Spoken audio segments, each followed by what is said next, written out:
kemenangan Taliban atas kota Kabul kemarin seperti membangkitkan semangat banyak kelompok di Indonesia untuk mengkaitkan dengan hal-hal. Bukan saja di Indonesia, di negara Arab juga begitu. Termasuk negara Arab. Ya. Oke.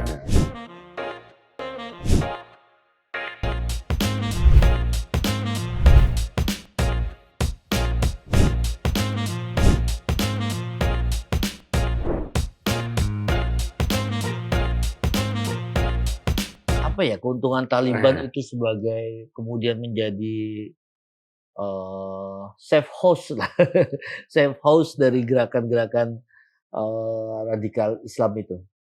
Keuntungannya dia. Menjadikan Taliban sebagai apa untungnya? Menjadikan artinya kelompok-kelompok lain menjadikan Taliban sebagai ini. Ya, Afghanistan dan Taliban sebagai tempat safe house bagi kelompok-kelompok. Ya, karena dia menegakkan syariat Islam. Ya, karena dengan penegakan syariat Islam, klaim mereka gitu kan, maka kelompok-kelompok radikal itu pada lari ke sana kan. Dan Taliban itu sendiri ya karena ini dianggap sebagai perjuangan terhadap globalisasi, perjuangan terhadap tatanan dunia baru, mereka semua menerima gitu kan ya. Ya kan perjuangan mereka ini kan bagaimana melawan tatanan dunia baru kan, bagaimana melawan globalisasi gitu kan. Tapi kenapa yang kita dapat dari perlawanan melawan ideologi baru atau melawan tatanan global itu yang kita lihat hanya yang sifatnya simbolistik, Pak Soeb. Misalnya begini, 96-an yang dihancurkan adalah patung Buddha. Yang merupakan bagaimanapun dalam kacamata modern hari ini patung itu adalah jejak arkeologi. Betul. Jejak arkeologi dan artefak arkeologi itu kemudian dimusnahkan oleh Taliban versi pertama. Taliban 1. Nah, kemudian di Taliban kedua juga ketika muncul dia jumpa pers terakhir dia mengatakan bahwa Imarah Islamiyah Afghanistan atau negara Islam Afghanistan yang tampil justru adalah tentang penegakan syariat yang sifatnya simbolistik. Misalnya dia mengejar-ngejar perempuan-perempuan yang tidak pakai hijab syar'i begitu. Versi mereka tentu saja. Yang ini Taliban pertama ya? Taliban pertama maupun Taliban kedua saya kira sudah mulai ada gejala ke arah situ gitu. Kenapa yang tampil itu hanya persoalan terutama yang jadi viktimnya itu perempuan. Kayaknya terlalu sempit gitu mereka cara melihat syariat Islam itu. Ya kalau kita lihat dari pemahaman mereka ya kan memang seperti itulah, gitu kan ya. Kalau kita melihat secara bijahadi kan perempuan kan harus di rumah aja lah, gitu kan ya. Jadi mungkin itu memang pemahaman mereka lah terhadap perempuan, bagaimana posisi perempuan itu di dalam Islam. Tapi waktu Pak Soeb ke Afghanistan, perempuan Afghanistan sendiri itu gimana pakaiannya Pak Soeb? Macam-macam juga, tidak semuanya saya lihat begitu. Di Kabul banyak yang seperti yang kita lihat di video-video itu atau di film-film itu ya karena ada juga yang buka ini. Tapi tetap sopan ya? Sopan ya, sopan. Ya. Bukan seperti saya waktu di Eropa misalkan gitu. memberikan ceramah gitu kan, memberikan ceramah di sana, kan banyak pesertanya perempuan, sama dengan di sini, kan? Orang Afganistannya ya. Berhijab sama dengan di sini. Seperti bangsa-bangsa lain ya. Bangsa-bangsa lain. Sama dengan di sini berhijab seperti orang-orang Indonesia. Tapi tidak maksudnya seperti di Eropa pakai celana pendek. Enggak ada kayak gitu. Artinya dari sisi kepatutan dia masih memegang tradisi itu ya. Ya. Sama dengan orang-orang Mesir, orang-orang apa gitu kan ada yang kayak begitu pakaiannya. Karena waktu itu kan Taliban sudah tidak ada. Sudah ada, betul. Ya, kan. Nah, hari ini 3 kali lipat burqah itu harganya karena dikabarkan harga hijab syar'i itu naik 3 kali lipat karena perempuan di sana takut terhadap Taliban. Jadi memang juga menghilangkan traumatik itu susah, gitu kan ya. Betul. Karena walaupun misalkan memang Taliban itu mengatakan begini-begini, akan menghormati hak asasi, akan menjalankan pemerintahan yang demokratis, akan menghormati posisi perempuan dan lain-lain sebagainya. Tapi kan orang traumatik, gitu kan ya. Betul. Orang belum bisa mempercayai sepenuhnya, gitu kan. Apakah akan begitu, kan ya? Apakah dia akan menepati janjinya? Apakah dia akan menepati janjinya? Menurut saya, kalau misalkan Taliban tidak mampu, misalkan melakukan konsolidasi nasional dengan faksi-faksi lain yang ada di Afghanistan. Faksinya banyak? Ya banyak lah gitu kan ya. Kan banyak faksi-faksi di sana yang bukan saja Taliban kan ya. Termasuk faksi Islamnya tidak satu maksudnya? Termasuk faksi Islam ya. Jadi misalkan apa namanya, Al-Jabhah Al-Islamiyah Al-Wataniyah itu kan ya. Al-Jabhah Al-Islamiyah Al-Wataniyah yang dipimpin oleh anaknya Abdullah Mas'ud yang dulu gitu kan ya. Yang sekarang Ahmad Mas'ud ini. Iya, Ahmad Mas'ud kan ya. Itu kan juga mengatasnamakan Islam kan. Islam nasionalis lah itu kan ya. Nah, ini kan juga salah satu faksi yang apa namanya? yang menjadi tantangan bagi rival bagi Taliban. Mana lagi misalkan faksi lain, faksi nasionalis, faksi ini dan kelompok-kelompok kekuatan lain yang merupakan warisan dari tokoh-tokohnya dulu seperti Rabbani dan lain sebagainya kan. Dialog di antara faksi itu mungkin nggak? Kalau melihat karakternya, karakter Taliban, karakter orang Afgan gitu. Kalau misalkan Taliban konsisten dengan perjanjian damai yang dia tanda tangani dengan Amerika, mungkin saja bisa. Di Qatar ya? Iya di Qatar, di Doha gitu kan, bisa saja gitu kan.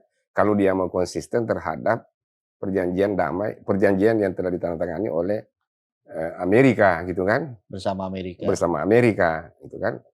Tetapi kalau dia tidak bisa konsisten gitu kan, itu yang berat gitu kan. Akan panjang lagi. Akan panjang lagi, bisa terjadi perang saudara. Iya. Kan? Artinya kemenangan Taliban di sini tidak menutup kemungkinan akan terjadi perang saudara di sana, gitu kan ya? Karena masih banyak faksi-faksi lain yang juga punya kekuatan kan, yang belum tentu setuju dengan misi dan visi Taliban tentang Afghanistan, gitu kan ya? Karena itu yang persoalan kan? Betul. Kalau saya tadi kembali ke pertanyaan sebelumnya Pak Sueb, saya kok jadi menduga-duga ya bahwa korelasi kenapa Taliban ini Afghanistan ini menjadi tempat yang menarik dalam persebaran ideologi radikal, mungkin karena posisinya di tengah-tengah dunia Islam ya. Maksud saya di tengah-tengah dunia Islam begini, dia agak sedikit ke arah mana utara maupun ke arah mana sih barat ya. Itu kan sudah ketemu negara-negara Timur Tengah. Iya. Betul kan? Ke sekitarnya juga negara-negara Islam juga. Lalu dia geser ke Tenggara. Iya. Itu juga ketemu dengan kita, Pak Sueb. Iya. Apakah ini yang membuat menjadi sentral gerakan teroris saya sebut radikalisme lah, gerakan radikalisme Islam di berbagai negara ini? Afghanistan ini jadi punya relasi, punya hubungan. Ya memang Afghanistan ini kan sebenarnya letak geografisnya kan sebenarnya dia kan deadlock gitu kan ya. Deadlock itu artinya tidak punya laut kan ya. Ya negara yang isinya hanya daratan. Iya, apa namanya ya daratan semua gitu kan. Aksesnya ke laut tidak ada gitu kan. Tetapi kan di negara-negara sekitarnya itu kan ada beberapa negara di situ kan. Khususnya misalkan seperti India, Cina dan lain sebagainya kan, yang juga sebenarnya memiliki kepentingan di negara itu karena posisinya gitu kan ya, posisinya. Oleh karenanya kan banyak pemain di situ kan ya, banyak pemain untuk memperebutkan apa namanya pijakan di Afghanistan itu. Karena itu orang Pakistan misalkan, Iran misalkan gitu kan ya, Saudi, India, China kan, semua memiliki kepentingan gitu kan ya. Ya paling tidak misalkan bagaimana mengamankan kawasan-kawasan mereka, karena di sana misalkan kayak India, kayak India misalkan, di sana kan ada Kashmir kan yang menjadi perebutan antara Pakistan, India gitu kan. Jangan sampai misalkan apa namanya Afghanistan ini menjadi safe haven juga kan bagi orang-orang Kashmir gitu kan ya. Yang atau orang Afghanistan atau orang Taliban menyokong kombatan-kombatan ke Kashmir gitu kan. Begitu juga misalkan China gitu kan. Ya ada misalkan yang dekat hubungannya dengan China itu kan ada Uighur gitu kan. Yang juga kebanyakan orang Muslim. Jangan sampai juga Afghanistan ini menjadi safe haven bagi orang-orang Uighur gitu kan untuk mengganggu stabilitas nasional di Cina gitu kan ya. Jadi inilah yang membuat gitu kan negara-negara ini punya kepentingan gitu kan ya. Punya kepentingan di Afghanistan, dan pada waktu yang sama Afghanistan kan tidak stabil gitu kan ya, tidak stabil, akhirnya kan itu menjadi tempat orang untuk berlindung gitu kan ya. Negara orang-orang yang susah diterima di sini pada lari ke situ gitu kan ya. Ya karena kalau negara itu udah kacau kan sudah tidak ada peraturan kan ya. Jadi orang semua bisa bisa melakukan apa saja di negara itu. Dan itu yang dicari oleh kelompok-kelompok radikal gitu kan ya. Nah saya nanti saya nggak tahu keterkaitan dari mana. Saya misalnya Pak Sueb melihat, ini saya sambil buka handphone, melihat beberapa tayangan YouTube terkait dengan konflik Afghanistan. Saya perhatikan dari seminggu terakhir, awalnya ketika Taliban jatuh, semuanya sifatnya masih news. Artinya masih berita-berita dari media-media baik internasional maupun nasional tentang kejatuhan Taliban. Tapi setelah jalan 3-4 hari setelah Kabul dikuasai oleh Taliban, kemudian muncul narasi-narasi opini yang saya nggak tahu nanti tanggapannya bagaimana, karena saya kok merasa kemenangan Taliban atas kota Kabul kemarin seperti membangkitkan semangat banyak kelompok di Indonesia untuk mengkaitkan dengan hal-hal. Bukan saja di Indonesia, di negara Arab juga begitu. Termasuk negara Arab. Misalnya di Indonesia kita konteksnya misalnya gini. Allah, ada satu judul di channel YouTube, Allahu Akbar. Inilah ciri pasukan Panji Hitam yang akan muncul di akhir zaman. Wush, mantap. Kemudian dia bilang bahwa ada lagi satu channel yang bilang bahwa Taliban adalah nubuat Nabi untuk menaklukkan Palestina. Jadi pasukan Taliban ini akan sesuai nubuah akan mengalahkan Israel di Yerusalem. Kemudian itu kita belum komentar. Ini bukan komennya Pak Soeb. Saya mengambil judul-judul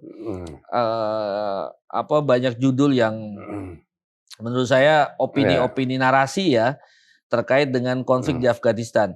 Saya membacanya ini bagian dari bahkan ustadz-ustadz yang cukup terkenal di YouTube itu yang kemudian juga memberitakan bahwa seakan-akan bahwa Taliban ini adalah harapan seluruh umat Islam di dunia. Masya Allah. Iya, saya ketawa, saya bilang seluruh harapan umat Islam di dunia untuk menyelesaikan persoalannya, termasuk persoalan tentang penjajahan Israel, persoalan tentang segala macam gitu. Pak Soeb lihat gimana tuh? Satu, saya kira saya perlu mengarahkan satu, apakah kemenangan Taliban itu memberikan semangat baru bagi banyak orang? Itu jelas ya. Kemenangan Taliban ini akan menjadi penyemangat bagi kelompok-kelompok Islam, gerakan-gerakan Islam di dunia Islamnya ya, Indonesia dan Timur Tengah. Itu jelas itu akan menjadi penyemangat dan mereka akan meyakini bahwa itu lihat tuh kita bisa gitu kan ya. Artinya Taliban bisa gitu kan, masa kita tidak bisa gitu kan ya.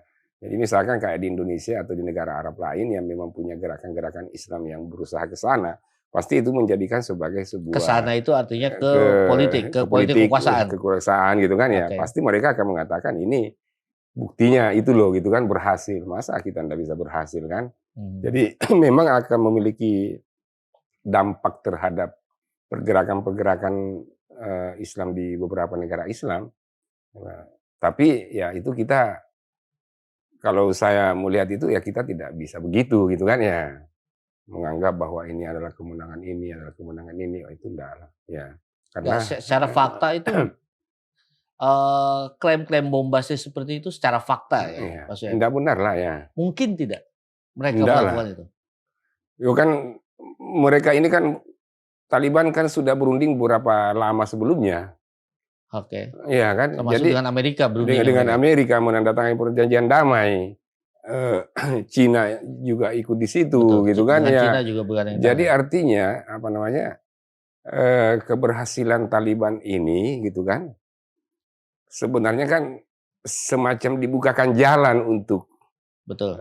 menang gitu kan ya. Oleh Oleh negara-negara negara-negara yang termasuk berkepentingan Amerika, gitu ya. kan ya. Ya. Jadi bukan sebuah perjuangan yang ini, karena itu kan sudah istilahnya disiapkan panggungnya. peta perdamaiannya itu sudah ada. Sudah ada, oke. Yang ditandatangani oleh mereka gitu kan ya.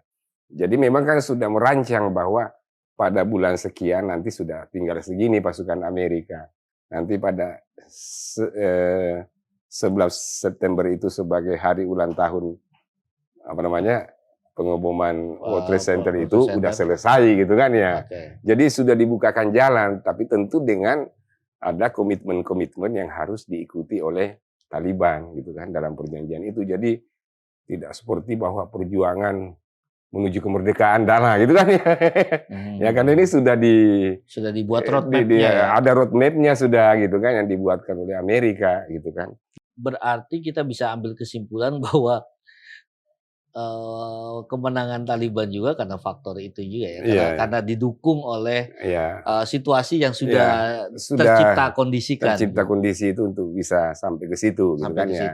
Karena memang kan Taliban cuma satu-satunya kekuatan politik yang masih kuat masih memiliki banyak pasukan, memiliki banyak alat kan ya, dibanding dengan faksi-faksi lain gitu kan ya. Artinya Taliban lah yang paling mendominasi di dalam Afghanistan itu gitu kan. Makanya pemerintah memilih Amerika ya melakukan perjanjian dengan Taliban kan ya, tentu dengan beberapa komitmen tadi itu yang saya katakan gitu kan ya.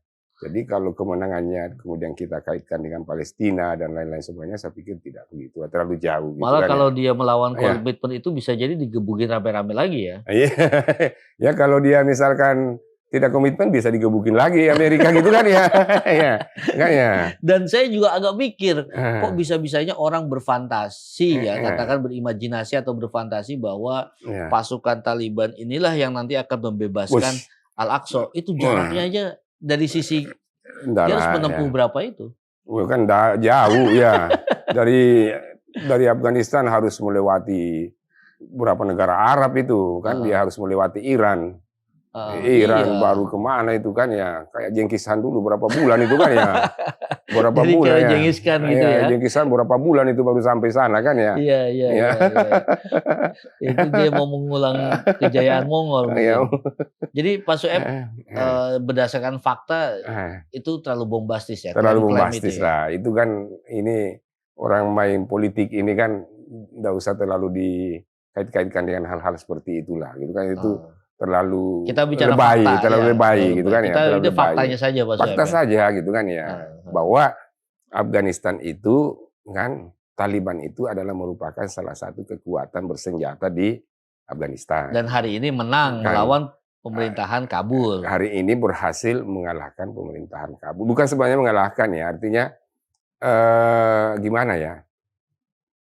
Ya karena dia lari gitu kan ya, karena dia lari gitu kan ya. Mengisi kekosongan. Tapi kan sebenarnya kan kalau melihat perjanjian yang ditandatangani oleh Taliban dengan Amerika, sebenarnya tidak perlu lari gitu kan. Tapi karena dia takut ya, mungkin tidak traumatik tadi itu mungkin dia tidak konsisten ya, kita bisa ini kan. Makanya saya mengatakan bahwa nanti Taliban itu akan diuji sejauh mana dia komitmen terhadap perjanjian itu. Khususnya terhadap faksi-faksi yang ada di sana gitu kan ya. Kalau dia misalkan mampu mewujudkan pemerintahan nasional yang diikuti oleh faksi-faksi yang ada di sana, ya is okay gitu kan ya. Tapi kalau dia tidak mampu, ya itu akan terjadi perang saudara kan ya. Jadi belum sampai kepada titik akhir, karena pekerjaan yang harus dihadapi oleh Taliban ini adalah rekonsiliasi gitu kan ya. Rekonsiliasi nasional di dalam Afghanistan itu dengan menyatukan semua kekuatan yang ada di situ, bagaimana mewujudkan satu pemerintahan yang nasional gitu kan ya. Pertanyaannya, apakah semua faksi-faksi ini akan menerima atau bagaimana gitu kan? Itu butuh waktu panjang. Jika tidak menerima, terus saja konflik itu akan terus perang saudara jadinya ya. Makanya kan sejumlah orang kan mengatakan bahwa ya kemungkinan akan terlibat lagi dalam perang saudara. Betul. Kan ya. Nah, kalau tadi saya kira-kira agak membedakan. Kalau saya agak membedakan antara Taliban dengan Al-Qaeda. Sebenarnya jaring-jaring yang ada di Indonesia, yang pernah di Afghanistan, itu koneksinya Taliban. Pertanyaannya begini, apakah Taliban memiliki visi untuk melakukan konektivitas jaringan internasional, ataukah jaringan itu justru dipegang atau dikuasai oleh Al-Qaeda? Sebenarnya kan Al-Qaeda dulu yang punya itu. Oke. Taliban tidak, itu kan ya. Al-Qaeda yang punya itu jaringan internasional. Taliban hanya bagian dari Al-Qaeda yang cuma lokal. Taliban memberikan perlindungan kepada mereka untuk melakukan berbagai aktivitas, itu kan ya. Kemudian seperti yang kita ketahui terjadi hubungan keluargaan antara Usama bin Laden dengan Mullah Umar waktu itu kan ya. Tapi itu soal kedua lah. Tapi prinsipnya bahwa Taliban memberikan perlindungan terhadap Al-Qaeda, gitu kan. Dan itu juga lah yang menyebabkan banyak kelompok-kelompok ekstrim datang dari mana-mana bergabung ke situ. Betul. Dan dari situ juga lah mereka melakukan tindakan-tindakan aksi-aksi teroris di mana-mana, gitu kan ya. Itu dulu kan ya. Tapi kalau saya kembali lagi kepada bahwa Taliban di jilid 2 ini, gitu kan ya. Taliban jilid 2 ini kalau kita memperhatikan beberapa poin perdamaian, perjanjian damai yang ditandatangani oleh Taliban, dia tidak akan bersedia lagi menerima orang-orang asing datang di Afghanistan untuk melakukan pelatihan atau apa dan lain sebagainya. Itu salah satu komitmennya harus itu, gitu kan ya. Jadi artinya Al-Qaeda atau ISIS atau apa dan lain sebagainya, kalau Taliban komitmen dia tidak akan mengizinkan itu masuk ke sana lagi. Berarti konsekuensi dari perjanjian itu adalah mereka memutus hubungan. Dengan semua jaringan-jaringan ekstrim radikal yang mengancam kepentingan Amerika. Tentu saja ketika dia menggabungkan lagi, semua negara punya kepentingan terganggu semua, dia akan jadi enemy lagi ya. Bisa dihajar lagi. Jadi Karena itu janjinya adalah tidak akan menghimpun lagi kelompok-kelompok radikal seperti halnya dulu. Tidak akan mengganggu kepentingan Amerika, gitu kan ya. Ini menarik nih, karena kita harus melihat Taliban bukan hanya sebatas soal ideologi mereka, tapi kita harus melihat salah satunya faktor isi perjanjian itu yang saling mengunci begitu. Saling mengunci. Dan itu terutama mengunci Taliban untuk tidak lagi mendukung gerakan-gerakan radikal. Tapi patut nggak jika ada orang punya rasa kekhawatiran bahwa kebangkitan Taliban itu akan membangkitkan? Ya wajar-wajar saja, karena itu adalah trauma, gitu kan ya. Tetapi ya kita lihatlah, wait and see lah, gitu kan ke depan ini. Karena kita melihat ke depan bagaimana, ke depan apakah Taliban itu akan sepenuhnya seperti yang mereka katakan atau bagaimana, gitu. Artinya kan ya. Kewaspadaan harus tetap ada di pemerintah kita maupun khususnya di kita ini kita harus wait and see lah, gitu kan ya. Nggak bisa langsung menghukum atau nggak bisa langsung mengatakan begini. Kita nggak bisa karena itu internal orang, gitu kan ya. Kita ini patut bersyukur, merasa beruntung karena Indonesia ini sebelum kemerdekaan sudah diperkuat oleh ormas-ormas Islam yang tua, yang memerintahkan atau meminta para pengikutnya untuk terus menjaga kerukunan dan kebangsaan, gitu Pak Soeb ya. Sementara di Timur Tengah justru nggak ada yang begitu.